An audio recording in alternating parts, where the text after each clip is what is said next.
ஒரு மாநிலம் எப்படி இயங்குகிறது என்று உண்மையாக புரிந்து கொள்ள வேண்டும் என்றால் முதலில் அந்த மாநிலம் பணத்தை எங்கிருந்து பெறுகிறது என்பதை புரிந்து கொள்ள வேண்டும்.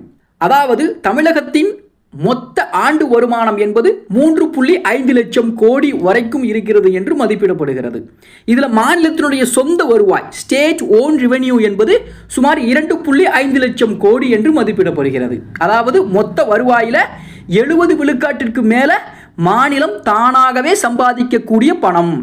இந்த சொந்த வருவாய் தான் அரசின் நிதி சுதந்திரத்தை நிர்ணயிக்கக்கூடிய முக்கிய அம்சமாகவும் இருந்து கொண்டிருக்கிறது.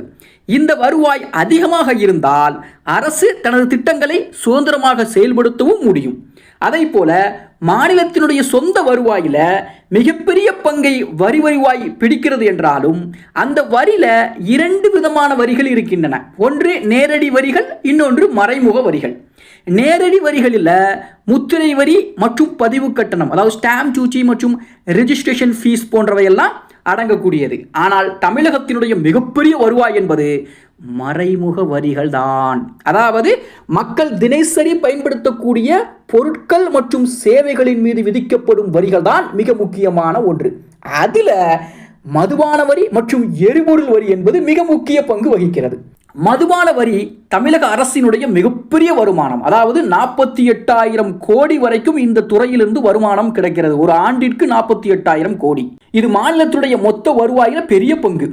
இந்த வருமானம் என்பது நேரடி மக்கள் பயன்பாட்டின் மீது அமைந்திருக்கக்கூடிய விஷயமும் கூட. அதாவது மக்கள் எவ்வளவு வாங்குகிறார்களோ அதற்கு ஏற்ப அரசின் வருமானம் உயரும்.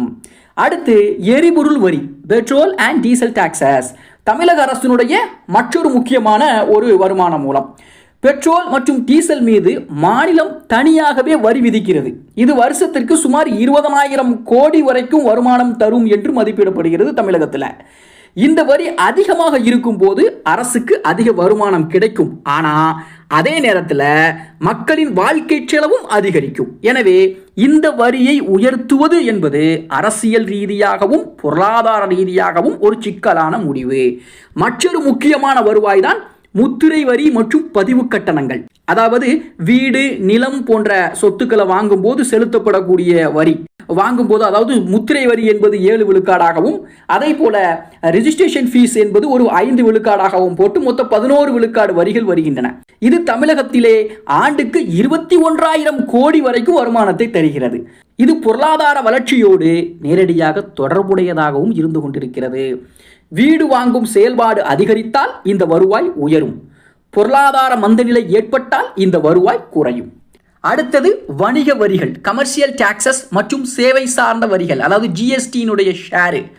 இதுவுமே முக்கிய பங்கு வகிக்குது. அதாவது மாநிலத்திற்கு நேரடியாக கிடைக்கக்கூடிய ஜிஎஸ்டி பங்கு வணிக செயல்பாடுகளின் அடிப்படையிலே இருக்கக்கூடியது. தமிழகம் ஒரு தொழில்துறை மாநிலம் என்பதனால இந்த வருவாய் ஒரு முக்கியமான ஆதாரமாகவே கூட இருக்குது. இது வருஷத்திற்கு 80,000 கோடி அளவுக்கு இருக்கலாம் என்று பல கணக்குகள் கூறுகின்றன. ஆனால் இந்த வருவாய் முழுவதுமே மாநிலத்தினுடைய கட்டுப்பாட்டில் இல்லை. மத்திய அரசினுடைய பங்கீடு முறையையும் பொறுத்து இந்த வருமானம் என்பது அமைகிறது என்பது முக்கியமான ஒரு விஷயம். அடுத்து மத்திய அரசிடமிருந்து வரக்கூடிய வருவாய். மத்திய அரசு வசூலிக்கக்கூடிய வரிகளில் ஒரு பகுதி மாநிலங்களுக்கு பகிர்ந்து வழங்கப்படும். அதாவது மத்திய அரசு இப்போ தமிழ்நாட்டுக்குள்ள வரி வசூலிக்குது அல்லவா, அந்த வரி வசூலிப்பின் மூலமாக மத்திய அரசு வாங்குகின்ற அந்த வருவாயை மாநில அரசுக்கு பகிரும். இந்த பங்கீடு என்பது மாநிலத்தினுடைய மொத்த வருவாயில சுமார் 25 விழுக்காடு முதல் 30 விழுக்காடு வரைக்கும் இருக்கும். உதாரணமாக 3.5 லட்சம் கோடியினுடைய அந்த மொத்த வருவாயில 80,000 கோடியில இருந்து 1 லட்சம் கோடி வரைக்கும் மத்திய பங்காக கிடைக்கலாம். இந்த வருவாய் மாநிலத்திற்கு முக்கியமானதுதான். ஆனால் இது மாநிலத்தின் நேரடி கட்டுப்பாட்டில் இல்லை. அதே போல மாநிலத்தினுடைய வருவாயில இன்னொரு பகுதி வரி அல்லாத வருவாயாகவும் இருக்கின்றது. நான் டாக்ஸ் ரெவென்யூமே கூட இருக்குது. இது எப்படி அப்படின்னு கேட்டா, அரசு நிறுவனங்களின் லாபம், கட்டணங்கள், அபராதங்கள் போன்றவை தான் இவற்றில் அடங்கக்கூடியது. உதாரணமாக போக்குவரத்து கட்டணங்கள், மின்சார கட்டணங்கள், உரிமம் கட்டணங்கள் போன்றவையெல்லாம் இதில் வருது. ஆனால் இந்த வருவாய் ஒரு சிறிய பகுதியைத்தான் பிடிக்கின்றது என்பதும் மிக முக்கியமான ஒரு விஷயம். ஆக தமிழகத்தின் வருவாய் பெரும்பாலும் மக்களின் பயன்பாடு மற்றும் செலவின் மீது அமைந்திருக்கிறது. அதாவது மக்கள் எவ்வளவு வாங்குகிறார்கள், எவ்வளவு செலவிடுகிறார்கள் என்பதில்தான் அரசின் வருமானம் அமைந்திருக்கிறது. அதனால பொருளாதார வளர்ச்சி நேரடியாக அரசினுடைய வருமானத்தை பாதிக்கக்கூடியது. மக்கள் நல்லா இருந்தாங்கன்னா அதிகமாக செலவு செய்வாங்க, வசதியாக இருந்தால் செலவு செய்வாங்க, அதன் மூலம் அரசு வருமானம் ஈட்டும். மக்களுடைய வசதி குறையும் போது, மக்களுடைய செலவினங்கள் குறையும் போது வரியும் குறையும். எனவே அரசினுடைய பொருளாதாரமும் பாதிக்கும். ஆக மொத்தத்தில் இங்கே புரிந்து கொள்ளக்கூடிய முக்கியமான விஷயம், வருமானத்தை உயர்த்துவது என்பது வெறும் வரி உயர்த்துவது அல்ல, அது பொருளாதார நடவடிக்கைகளை அதிகரிப்பதன் மூலம் மட்டுமே சாத்தியம்.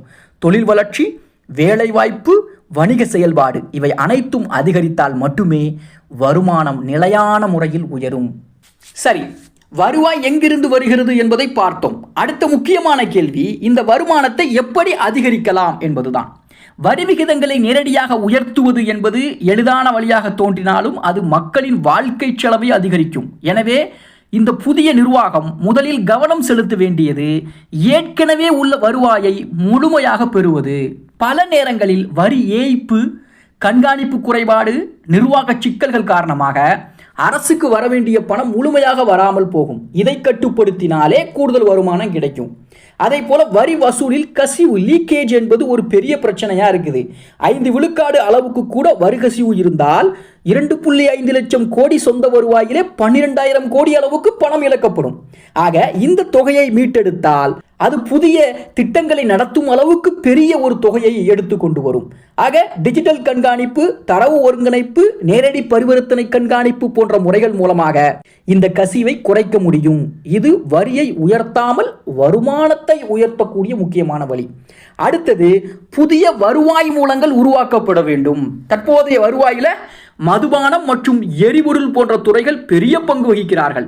ஆனால் இந்த 2 துறைகளுமே நீண்ட காலத்தில் நிலையானவை அல்ல. மக்களுடைய பழக்க வழக்கங்கள் மாறினால் அல்லது கொள்கை மாற்றங்கள் ஏற்பட்டால் இந்த வருவாய் குறையக்கூடும். எனவே இந்த புதிய நிர்வாகம் என்பது தொழில்துறை, சேவைத்துறை, சுற்றுலா, தகவல் தொழில்நுட்பம் போன்ற துறைகளில் இருந்து வருமானத்தை அதிகரிக்க வேண்டும். உதாரணமா, சுற்றுலாத்துறையை மேம்படுத்தினால் அது ஹோட்டல், போக்குவரத்து, வணிகம் போன்ற பல துறைகளிலிருந்து வருமானத்தை உருவாக்கும். அதே போல ஜிஎஸ்டியினுடைய பங்கு, goods and service taxes share இருக்குதுல்ல, மாநில வருவாயில மிக முக்கிய பங்கு வகிக்கக்கூடியது என்று பார்த்தோம். இது மாநிலத்தின் பொருளாதார செயல்பாட்டின் அளவை பொறுத்து அமையக்கூடியது. வணிகம் அதிகரித்தால், உற்பத்தி அதிகரித்தால், சேவைத்துறை வளர்ந்தால் ஜிஎஸ்டி வருவாய் உயரும். எனவே இந்த புதிய நிர்வாகம் வணிக சூழலை எளிமைப்படுத்த வேண்டும். அதே போல சொத்து மற்றும் நிலம் சார்ந்த வருவாய், ப்ராப்பர்ட்டி ரிலேட்டட் ரெவென்யூ இருக்குதுல்ல, இதுவுமே மிக முக்கியமானது. நகர வளர்ச்சி அதிகரித்தால் வீடு வாங்கும் செயல்பாடு அதிகரிக்கும். அதன் மூலம் முத்திரை வரி மற்றும் பதிவு கட்டணங்கள் உயரும். உதாரணமா, ஒரு பெரிய நகர வளர்ச்சி திட்டம் வந்தால் அதன் மூலம் ஆயிரக்கணக்கான கோடி ரூபாய் வருமானம் கிடைக்கலாம். எனவே நகர திட்டமிடல் மற்றும் உட்கட்டமைப்பு மேம்பாடு நேரடியாக வருமானத்தை பாதிக்கக்கூடியது. அதே போல அரசு நிறுவனங்களின் செயல்திறன் கூட வருவாயை பாதிக்கும். மின்சார வாரியம், போக்குவரத்து கழகம் போன்ற நிறுவனங்கள்லாம் நஷ்டத்தில் இருக்குதுன்னு சொன்னா அது அரசினுடைய வருமானத்தை குறைக்கக்கூடியதாக இருக்கும். இந்த நிறுவனங்கள் லாபகரமாக மாறினால் அல்லது குறைந்தபட்சம் நஷ்டத்தை குறைத்தால் அரசினுடைய நிதி நிலை மேம்படும். உதாரணமா, மின்சார இழப்புகளை 5 விழுக்காடு குறைத்தால் கூட ஆயிரக்கணக்கான கோடி ரூபாய் சேமிக்க முடியும். ஆக வரி உயர்த்தாமல் வருமானம் அதிகரிக்கும் வழி என்பது ஒரு முக்கியமான அரசியல் மற்றும் பொருளாதார திறன். இதற்கு 3 முக்கிய வழிகள் இருக்கின்றன: பொருளாதார வளர்ச்சி, நிர்வாகத்திறன் மற்றும் தொழில்நுட்பம். பொருளாதார வளர்ச்சி அதிகரித்தால் மக்கள் அதிகமாக சம்பாதிப்பார்கள், அதன் மூலம் வரி வருவாய் உயரும். நிர்வாகத்திறன் மேம்பட்டால் வரி வசூல் முழுமையாக கிடைக்கும். தொழில்நுட்பம் பயன்படுத்தினால் கண்காணிப்பு எளிதாகும். மக்களின் பங்கு கூட இங்கே முக்கியமான விஷயம்தான். மக்கள் வரிகளை சரியாக செலுத்த வேண்டும், அதே நேரத்தில் அரசு அந்த வரிகளை சரியாக பயன்படுத்த வேண்டும்.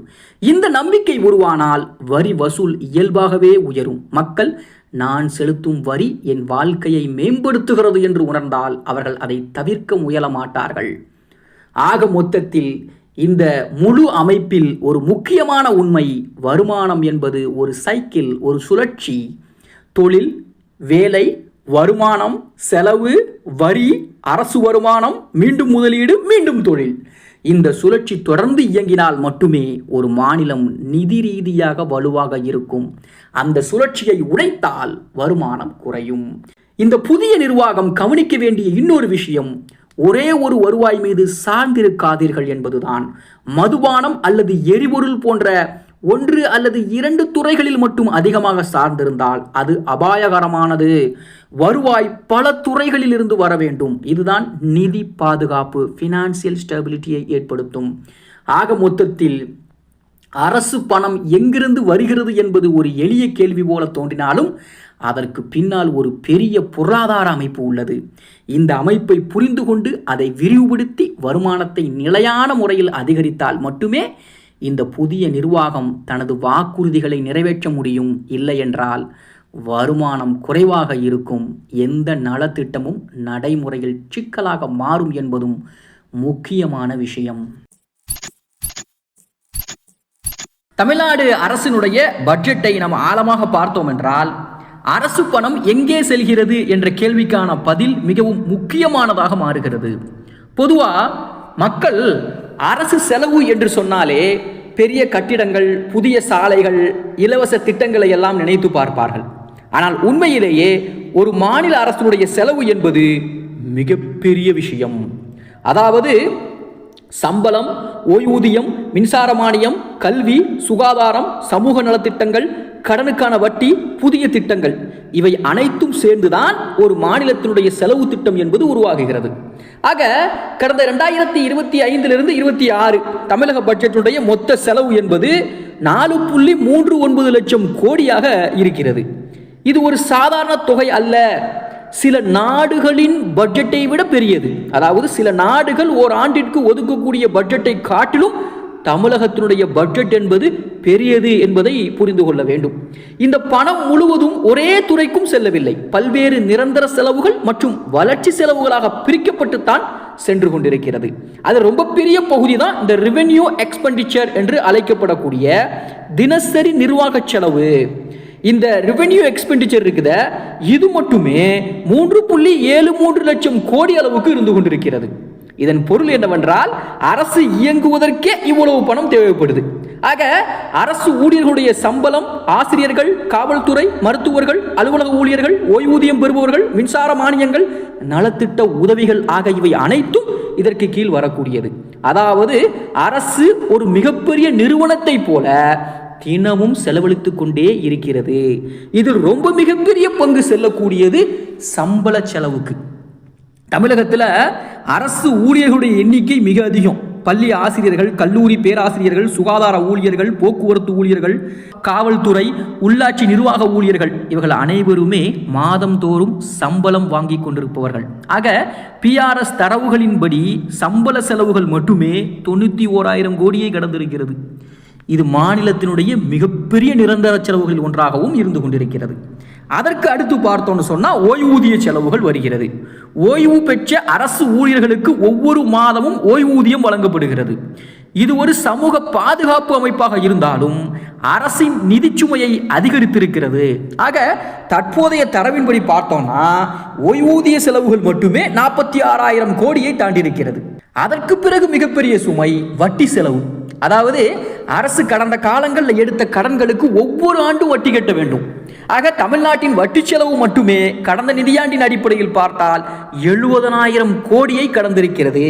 இதன் பொருள் என்னவென்றால், அரசு புதிய திட்டம் ஒன்றும் செய்யாமல் இருந்தாலும் கூட பழைய கடன்களின் வட்டியை கட்டுவதற்கே ஆயிரக்கணக்கான கோடிகளை செலவு செய்து கொண்டிருக்கிறது.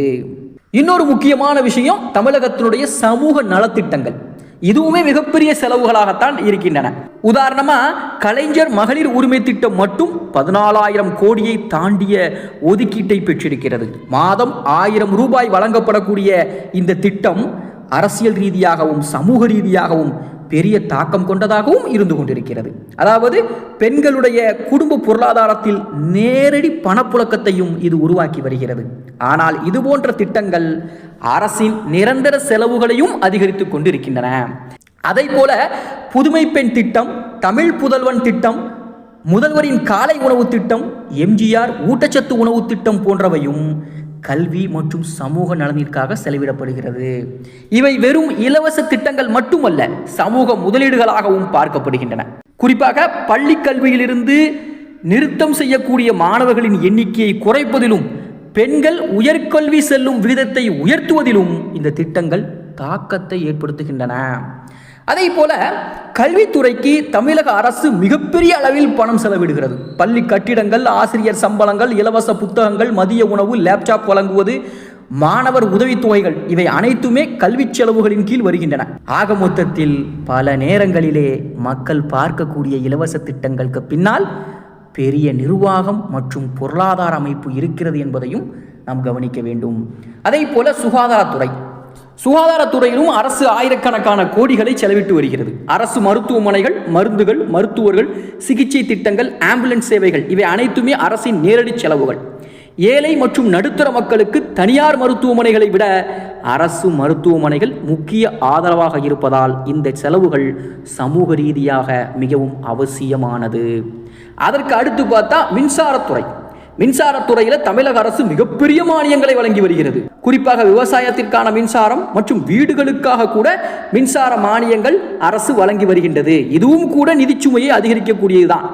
கிட்டத்தட்ட தமிழகத்துடைய மின்சார வாரியமே 8000 கோடி நட்டத்தில் தான் வருடந்தோறும் இயங்கி வருகிறது. ஆக இதன் மூலமாக ஏற்படக்கூடிய ஆயிரக்கணக்கான கோடி நட்டங்களுமே கூட உதவித்தொகையாக அந்த நிறுவனத்திற்கு அரசு செலவு செய்கிறது.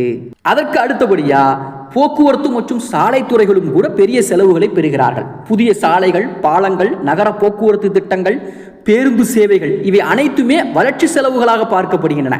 குறிப்பாக சென்னை போன்ற நகரங்களிலே மெட்ரோ, பாலங்கள் அமைப்பது, வடிகால் திட்டங்களை அமைப்பது போன்றவையெல்லாம் நீண்டகால முதலீடுகள். அதே போல காவல்துறை மற்றும் நிர்வாக செலவுகளுமே கூட அரசின் முக்கியமான பகுதிகள் தான். ஆக மொத்தத்தில் இப்போது மிக முக்கியமான கேள்வி என்னவென்றால், இந்த அளவுக்கு செலவுகள் செய்வது நல்லதா என்றால் அதற்கு நேரடியாக நாம் ஆம் என்றோ இல்லை என்றோ சொல்லிவிட முடியாது. ஒரு அரசு சமூக நலத்திட்டங்கள் செய்யாவிட்டால் மக்கள் பாதிக்கப்படுவார்கள். ஆனால் அதே நேரத்தில் வருமானத்தை விட செலவு அதிகமாக இருந்தால் கடனும் அதிகரித்துவிடும்.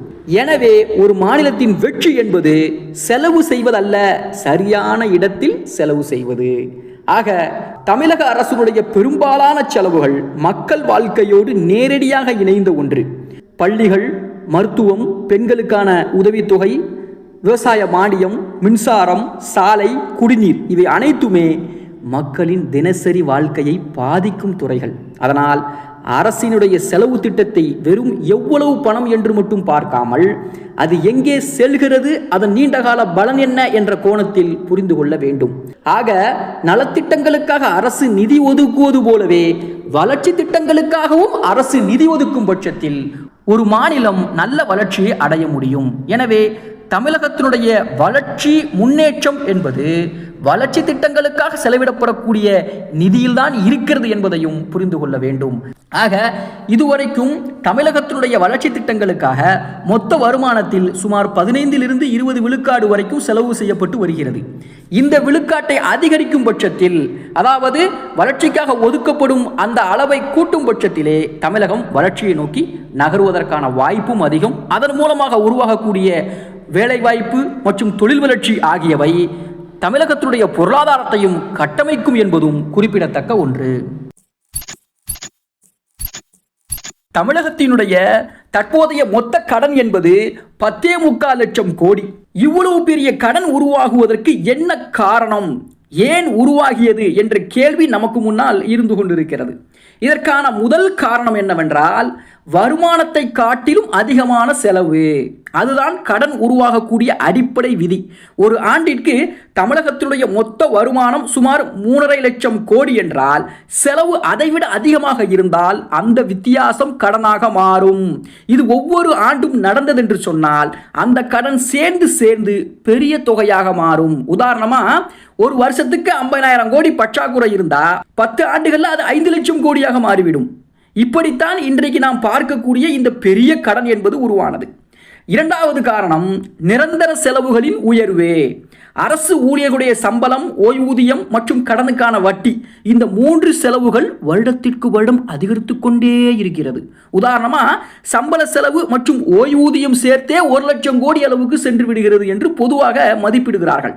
இதோடு சேர்ந்து வட்டி செலவு 1 லட்சம் கோடி சேரும் போது ஆக 2 லட்சம் கோடி அளவுக்கு நிரந்தர செலவு உருவாகிறது. இந்த செலவுகள் எல்லாம் குறைக்க முடியாத ஒன்று. எனவே இதுவும் ஒரு முக்கிய காரணமாக இருக்குது. 3வது காரணம் நலத்திட்டங்களுடைய விரிவாக்கம். தமிழகத்தில் பல ஆண்டுகளாக சமூக நலத்திட்டங்கள் முக்கிய பங்கு வகித்து வருகின்றன.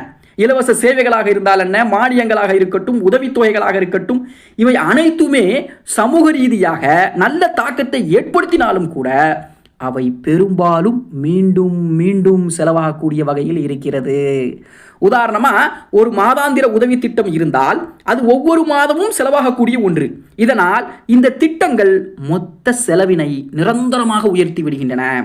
வருமானம் அதே அளவில் அதிகரிக்காவிட்டால், அதாவது செலவு அதிகரிச்சுட்டு வருமானத்தை நீங்க அதிகரிக்காம விட்டுட்டீங்க அப்படின்னு சொன்னா இந்த வித்தியாசம்தான் கடனாக மாறுகிறது. 4வது காரணம் வளர்ச்சி முதலீடுகள். இது ஒரு நேர்மையான காரணம்னே சொல்லலாம்.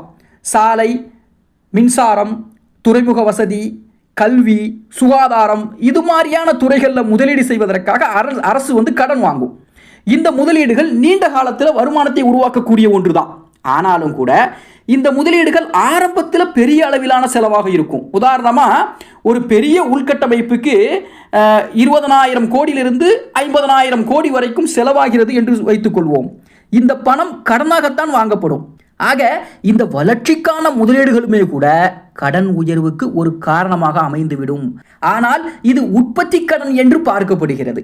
5வது காரணம் மத்திய மாநில நிதி அமைப்பு என்பதுமே ஒரு முக்கியமான காரணம். அதாவது தமிழகத்தினுடைய ஒட்டுமொத்த வருமானமுமே தமிழ்நாட்டினுடைய கைக்கு வருவதில்லை, தமிழக அரசினுடைய கைக்கு வருவதில்லை. அது மத்திய அரசுக்கு சென்று அதன் மூலமாக அங்கிருந்து நமக்கு பகிர்ந்து அளிக்கப்படுகின்றது. இந்த பகிர்வு என்பது தாமதமாகும் பட்சத்தில் நமக்கு மிகப்பெரிய கடன் சுமையை ஏற்படுத்த முடியும். 6வது காரணம் பொருளாதார அதிர்ச்சிகள். உதாரணமா நோய் பரவல், அதாவது பேண்டமிக் சிச்சுவேஷன்ல பார்த்தீங்கன்னா திடீரென வருமானம் குறைந்து விடும், ஆனால் செலவுகள் அதிகரிக்கும். அந்த கட்டத்தில் அரசுடைய மருத்துவ செலவுகளாக இருக்கட்டும், நலத்திட்டம் போன்றவற்றிற்கு செலவிடக்கூடிய பணங்களாக இருக்கட்டும், இவையெல்லாம் அதிகமாக செலவாகும். ஆனால் வரி வருமானம் குறையும். இப்படியான அவசர நிலைகளுமே கூட கடன் உயர்வுக்கு காரணமாக மாறுகின்றன. 7வது காரணம் அரசு நிறுவனங்களின் கடன். மின்சார வாரியம் போன்ற அரசு நிறுவனங்கள் தங்களது செயல்பாடுகளுக்காக கடன் வாங்குகிறார்கள். இந்த கடன்களுக்கு அரசு உத்தரவாதம் அளிக்கும். இந்த நிறுவனங்கள் நஷ்டத்தில் இருந்தால் அந்த கடன் இறுதியில் அரசின் சுமையாகத்தான் மாறும். இந்த மறைமுக கடன் பொதுவாக வெளியில் முழுமையாக தெரியாவிட்டாலும் கூட இதுவும் மொத்த கடன் சுமையை அதிகரிக்கக்கூடியதுதான். 8வது காரணம் வட்டி மீதான வட்டி. பழைய கடன்களுக்கு வட்டி செலுத்த வேண்டியிருக்கும். அந்த வட்டியை முழுமையாக செலுத்த முடியாத போது புதிய கடன் எடுத்து வட்டியை கட்டும் நிலையும் உருவாகும். உதாரணமாக 1 லட்சம் கோடி வட்டி இருந்துச்சுன்னு சொன்னால் அதை கட்ட புதிய கடன் எடுத்தால் அடுத்த ஆண்டு வட்டி மேலும் அதிகரிக்கக்கூடிய சூழலை உருவாக்கும். இதுவே கடன் வளை உருவாகுவதற்கான முக்கிய காரணங்களில் ஒன்றாகவும் இருக்கிறது. 9வது காரணம் திட்டமிடல் குறைபாடு. சில நேரத்தில் திட்டங்கள் முழுமையான ஆய்வு இல்லாமல் அறிவிக்கப்படுகின்றன. அந்த திட்டங்கள் செலவை அதிகரிக்கலாம் அல்லது எதிர்பார்த்த பயனை தராமலும் போகலாம். இதனால முதலீடு செய்த பணம் முழுமையாக திரும்ப வராது. இந்த இழப்பு கூட கடன் உயர்வுக்கு ஒரு காரணமாக மாறுகிறது. ஆக மொத்தத்தில் இந்த எல்லா காரணங்களையும் சேர்த்து பார்த்தால்தான் இன்று காணக்கூடிய 10.25 லட்சம் கோடி அளவிலான கடன் என்பது ஒரு நாளில் உருவானது அல்ல. அது பல ஆண்டுகளாக சேர்ந்து வந்த ஒரு கூட்டு விளைவு. இதற்கு யார் காரணம் என்று ஒருவரை மட்டுமே காரணப்படுத்த முடியாது. மாறாக பல அரசுகள் எடுத்த பல்வேறு சூழ்நிலைகள் எடுத்த கடன்கள் தான் இவ்வளவு பெரிய கடன் தொகையாக வந்து நிற்கிறது. சரி, ஓகே, ஆனது ஆயிடுச்சு. ஆனால் இந்த நிலையை மாற்ற முடியுமா என்பதுதான் மிக முக்கியமான கேள்வி. அதற்கான பதில் என்னவென்றால் மாற்ற முடியும். ஆனால் அதற்கு நீண்டகால திட்டமிடலும் கடுமையான நிதி ஒழுங்கும் அவசியம். முதல்ல இந்த புதிய நிர்வாகம் கடனை முழுமையாக குறைக்க முயற்சிக்க வேண்டிய அவசியம் இல்லை. அதற்கு பதிலாக கடன் அதிகரிக்கும் வேகத்தை கட்டுப்படுத்துவது முக்கியம். ஏனென்றால் ஒரு பெரிய பொருளாதாரத்தில், குறிப்பாக ஒரு மாநிலத்தில் சில அளவு கடன் என்பது இயல்பானதுதான். ஆனால் அது கட்டுப்பாட்டை மீறும் போதுதான் பிரச்சனை உருவாகிறது. இந்த கட்டுப்பாட்டை உருவாக்க முதல் படி பற்றாக்குறையை, அதாவது டெபிசிட்டை குறைப்பது. ஒவ்வொரு ஆண்டும் வருமானம் மற்றும் செலவுக்கு இடையே ஒரு வித்தியாசம் இருக்குது பார்த்தீங்களா, அதுதான் பற்றாக்குறை. அந்த பற்றாக்குறை தான் கடனை உருவாக்குகிறது. ஆக ஏற்கனவே சொன்னோம், வருமானம் ஒரு அளவு, செலவு ஒரு அளவு, இந்த ரெண்டுக்குள்ள வித்தியாசம் இருக்கும்போது, அது அதிகமான வித்தியாசமாக மாறும்போது, அதாவது செலவு அதிகரிக்கும் போது அதுக்காக கடன் வாங்குறோம் இல்லையா, அந்த கடன் என்பது பற்றாக்குறைக்காக வாங்குகின்ற கடன் தான். இந்த பற்றாக்குறையை குறைப்பது மிக முக்கியமான ஒன்று. ஒவ்வொரு ஆண்டும் வருமானம் மற்றும் செலவுக்கு இடையே இருக்கக்கூடிய வித்தியாசத்தை குறைப்பது, இது புதிய கடன் தேவையை குறைப்பதற்கு மிக முக்கியமான ஒரு விஷயம். உதாரணமா, வருஷத்துக்கு 50,000 கோடி பற்றாக்குறையை 30,000 கோடியாக குறைத்தால் 5 ஆண்டுகளில் 1,00,000 கோடி கடன் கூடுதலாக சேர்வதை தவிர்க்கலாம். நடைமுறையில் இதை அடைய செலவுகளை கட்டுப்படுத்தவும் வருமானத்தை அதிகரிக்கவும் வேண்டும். அதுதான் மிக முக்கியமான ஒரு விஷயம். அடுத்த முக்கியமான தீர்வு வட்டி சுமையை குறைப்பது. இன்னைக்கு சுமார் 1,00,000 கோடி வரைக்கும் வருடாந்திர வட்டி இருக்குது. கடன் அமைப்பை மாற்றுவதன் மூலமாக இதில் சில அளவு குறைக்கப்படலாம். குறைந்த வட்டியில் கடன் மாற்றுதல், நீண்ட காலத்திற்கு கடன் மறுசீரமைத்தல், இது போன்ற முறைகளின் மூலமாக வருடாந்திர வட்டி சுமையை கட்டுப்படுத்த முடியும். இது ஒரு உடனடி பெரிய மாற்றமாக இல்லாவிட்டாலும் நீண்ட காலத்திலே பெரிய சேமிப்பை தரக்கூடியதாக அமையலாம். மூன்றாவது முக்கியமான பகுதி உற்பத்தி தரக்கூடிய முதலீடுகளை அதிகரிப்பது, ப்ரொடக்டிவ் இன்வெஸ்ட்மெண்ட்டுகளை அதிகரிப்பது. கடந்த காலத்தில் எடுத்த கடன்களில் ஒரு பகுதி நலத்திட்டங்களுக்காக செலவாகி இருக்கலாம். அது சமூக நலனுக்காக முக்கியமானதாகவும் அமையலாம். ஆனால் எதிர்காலத்தில் எடுக்கப்படும் கடன்கள் பெரும்பாலும் வருமானத்தை உருவாக்கும் துறைகளுக்கு செலவிட வேண்டும்.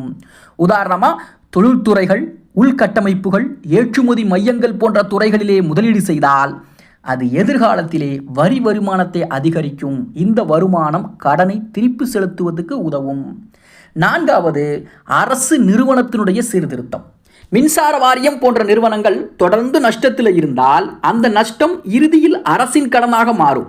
இந்த நிறுவனங்களின் செயல்திறனை உயர்த்துவதன் மூலமாகவும் இழப்புகளை குறைப்பதன் மூலமாகவும் தேவையான இடங்களில் கட்டணங்களை சரி செய்வது போன்ற நடவடிக்கைகள் மூலமாக இந்த மறைமுக கடனை கட்டுப்படுத்த முடியும்.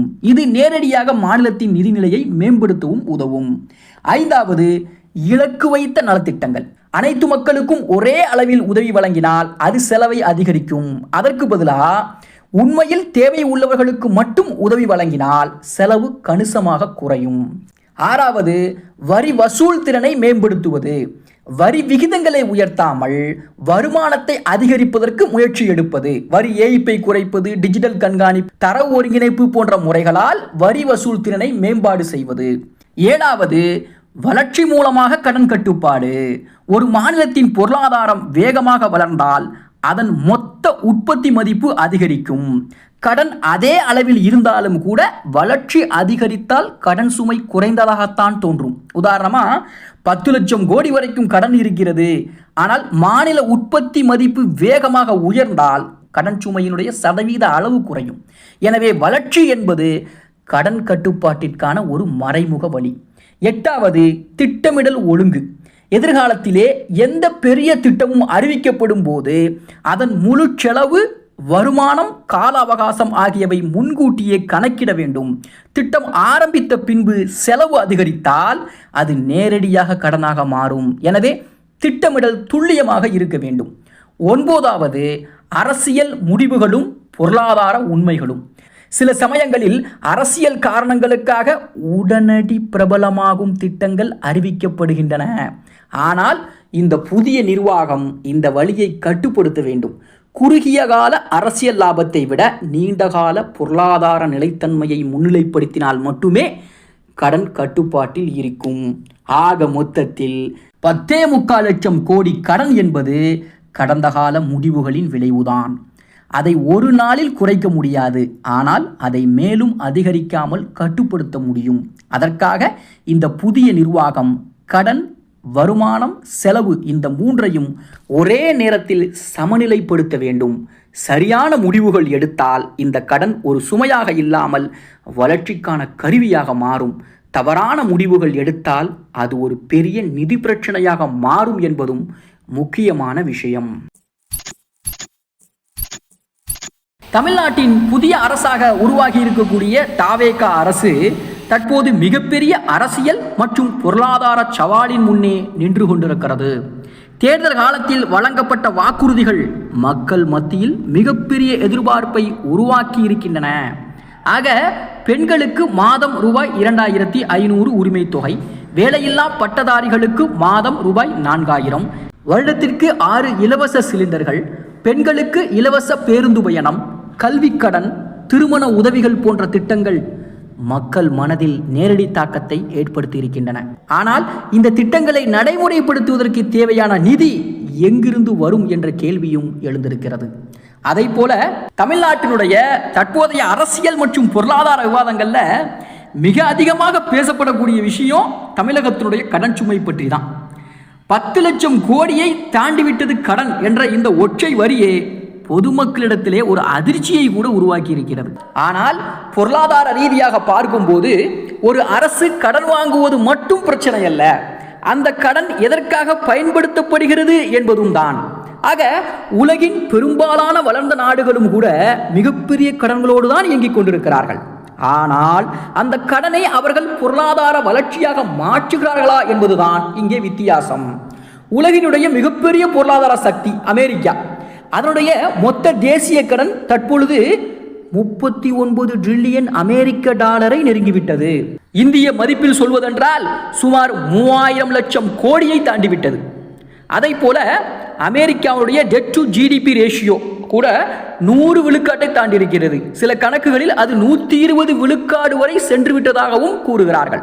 அதாவது அந்த நாட்டினுடைய ஒரு ஆண்டினுடைய மொத்த பொருளாதார உற்பத்தியை விட, மொத்த உள்நாட்டு உற்பத்தியை விட அதனுடைய கடன் மிக அதிகம். ஆனால் அமெரிக்கா அந்த கடனை வெறும் இலவச திட்டங்களுக்காக மட்டும் பயன்படுத்தவில்லை.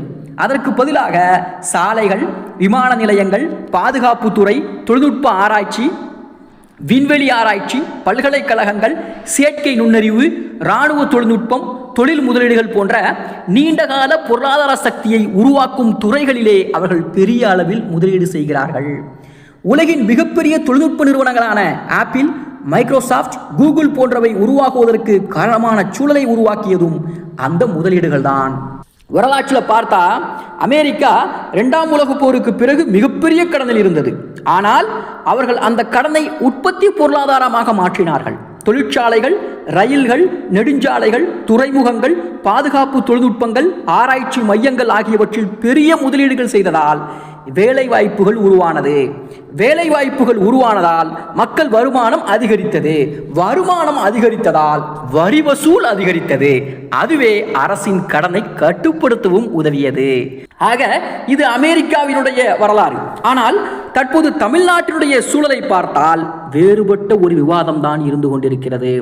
தமிழ்நாட்டினுடைய டெட் டு ஜிடிபி ரேஷியோ என்பது சுமார் 26 விழுக்காடு என்ற அளவில் இருந்து கொண்டிருக்கிறது. 10 வருஷத்துக்கு முன்பு 16 விழுக்காடாக இருந்தது. 5 வருடத்திற்கு முன்பு 23 விழுக்காடாக இருந்தது. தற்பொழுது 26 விழுக்காடாக இருந்து கொண்டிருக்கிறது. இங்கே முக்கியமான விஷயம், FRBM என்ற நிதி ஒழுங்குமுறை இருக்கிறது. அதன்படி ஒரு மாநில அரசு பொதுவாக தனது மொத்த மாநில உள்நாட்டு உற்பத்தியிலே சுமார் 3 விழுக்காடு அளவுக்குள் மட்டுமே ஒவ்வொரு ஆண்டும் புதிய கடன் பெற வேண்டும் என்று நிதி கட்டுப்பாடுகள் இருக்கின்றன. தமிழ்நாடும் இதே கட்டுப்பாட்டுக்குள் தான் செயல்படுகிறது. ஆனால் பிரச்சனை என்னவென்றால், பல ஆண்டுகளாக வாங்கப்பட்ட கடன்களுடைய மொத்த சுமை தொடர்ந்து அதிகரித்துக் கொண்டே வருகிறது. அதை போல தமிழ்நாடு என்பது ஒரு பலவீனமான பொருளாதார மாநிலம் அல்ல. இந்தியாவில் அதிக தொழில் வளர்ச்சி, அதிக வரி வசூல், அதிக நகரமயமாக்கல், அதிக ஏற்றுமதி திறன் கொண்ட மாநிலங்களில் தமிழ்நாடு மிக முக்கியமானது. கார் உற்பத்தி, மின்னணு சாதனங்கள், IT துறை, ஆடைகள் உற்பத்தி, மருந்து உற்பத்தி, துறைமுக வர்த்தகம் போன்ற பல துறைகளில் தமிழ்நாடு இந்தியாவின் முக்கிய பொருளாதார மையமாகவும் இருக்கிறது. அதனால் இந்த மாநிலத்திற்கு வருமானம் உருவாக்கும் திறன் என்பது மிக அதிகம்தான். ஆனால் விமர்சகர்கள் கூறுவது வேறு. கடந்த பல ஆண்டுகளில் வாங்கப்பட்ட கடன்களின் பெரிய பகுதி நீண்டகால உற்பத்தி முதலீடுகளுக்கு போகவில்லை என்று அவர்கள் கூறுகிறார்கள். மின்சார வாரியத்தினுடைய இழப்புகள், போக்குவரத்து மானியங்கள், ஊழியர் சம்பளங்கள், வட்டி செலவுகள், நலத்திட்டங்கள் போன்றவற்றிலேயே பெரிய பகுதி செலவாகிவிட்டதாக விமர்சனங்கள் இருக்கின்றன. அதாவது கடன் வாங்கிய பணம் புதிய பொருளாதார சக்தியை உருவாக்காமல் ஏற்கனவே இருக்கக்கூடிய நிரந்தர செலவுகளை சமாளிப்பதற்காக பயன்படுத்தப்பட்டதாக சில பொருளாதார நிபுணர்கள் கூறுகிறார்கள். ஒரு சின்ன உதாரணமா சொல்வதென்றால், ஒரு குடும்பம் கடன் வாங்கி தொழில் ஆரம்பித்தால் அது எதிர்கால வருமானத்தை உருவாக்கும். ஆனால் மாதாந்திர செலவுகளை சமாளிக்க மட்டுமே அந்த குடும்பம் தொடர்ந்து கடன் வாங்கினால் ஒரு கட்டத்தில் அழுத்தம் அதிகரிக்கும். ஆக அரசுகளுக்கும் இதே பொருளாதார விதிதான் பொருந்தும். அதனால் கடன் எவ்வளவு என்பதை காட்டிலும் அந்த கடன் எங்கே போனது என்ற கேள்விதான் மிக முக்கியமான ஒன்று. தமிழ்நாட்டில் தற்போது பலர் பேசக்கூடிய இன்னொரு பெரிய விஷயம் வட்டி செலவு. அரசு வாங்கும் கடன்களுக்கு ஆண்டுதோறும் பெரிய அளவில் வட்டி கட்ட வேண்டும். சில கணக்குகளின்படி தமிழக பட்ஜெட்டினுடைய மிகப்பெரிய பகுதி தற்போது வட்டி மற்றும் பழைய கடனை திருப்பி செலுத்துவதற்கே சென்று விடுகிறது. இதனால் புதிய திட்டங்களுக்கு பயன்படுத்த வேண்டிய பணத்திலே அழுத்தமும் கூட உருவாகின்றது. அதே நேரத்தில் மக்கள் நலத்திட்டங்கள் தேவையில்லை என்றும் சொல்ல முடியாது. பெண்கள் உரிமை தொகை, இலவச பயணம், கல்வி உதவிகள் போன்றவை சமூக சமநிலைக்கும் வறுமை குறைப்புக்கும் உதவத்தான் செய்கிறது. ஆனால் அவை மட்டுமே இருந்தால் போதாது. அதே நேரத்தில் வேலைவாய்ப்பு உருவாக்கும் தொழில்கள், ஏற்றுமதி மையங்கள், தொழிற்பேட்டைகள், துறைமுகங்கள், விமான நிலையங்கள், தகவல் தொழில்நுட்ப முதலீடுகள் ஆகியவற்றிலும் கூட கவனம் தேவைப்படுகிறது. உலக நாடுகள் எப்படி வளர்ந்தன என்பதை பார்த்தால் ஒரு பொதுவான விஷயம் நமக்கு தெரியும். அவர்கள் கடன் வாங்கினார்கள், ஆனால் அந்த கடனை பொருளாதார உற்பத்தியாக மாற்றினார்கள்.